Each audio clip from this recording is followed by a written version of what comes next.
Sporočilo Slovenije je jasno: Ukrajini moramo pomagati še naprej.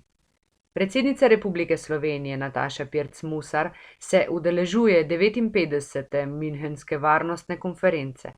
Prvi dan je kot osrednja govorka na razpravi o varnem digitalnem okolju in kibernetski varnosti izpostavila, da moramo pri regulaciji digitalnega okolja še naprej slediti načelu: kar je nezakonito zunaj spleta, mora biti nezakonito tudi na spletu. München, 17.2.2023. Sporočila za javnost.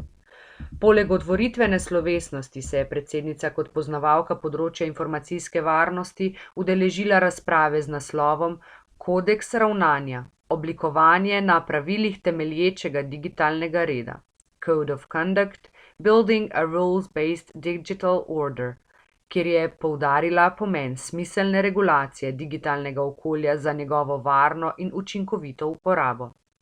Akt o digitalnih storitvah je po mnenju Pirc Musar prvi na svetu na področju digitalne regulacije, ki spoštuje evropske vrednote, določa dober okvir za zaščito uporabnikov pri izzivih, ki jih postavljajo velike digitalne korporacije, in sledi načelu: kar je nezakonito zunaj spleta, mora biti nezakonito tudi na spletu.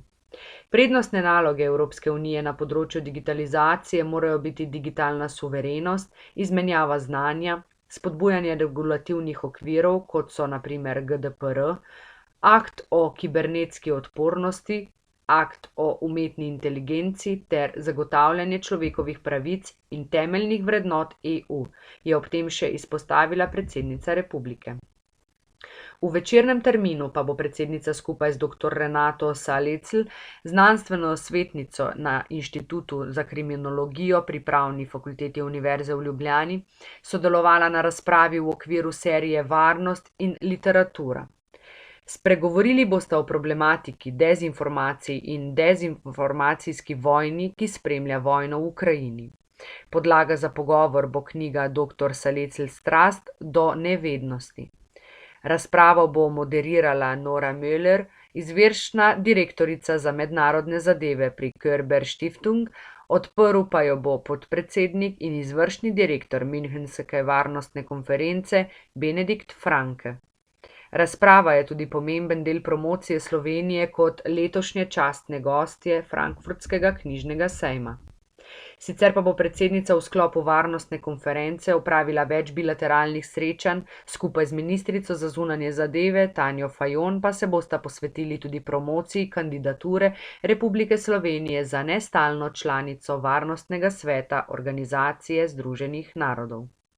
V luči razmer v Ukrajini je predsednica danes opravila bilateralno srečanje z latvijskim predsednikom Egilsom Levtisom. Sporočilo Slovenije je jasno in odločno: ostati moramo enotni pri zaščiti mednarodnega pravnega reda in evropskih vrednot. Napadeni Ukrajini moramo pomagati še naprej, je ob tem poudarila Pirc Musar. Pomembna zunanjepolitična aktivnost v aktualnem mandatu pa bo tudi nadaljevanje procesa Brdo-Brioni in krepitev evropskih vrednot v državah Zahodnega Balkana.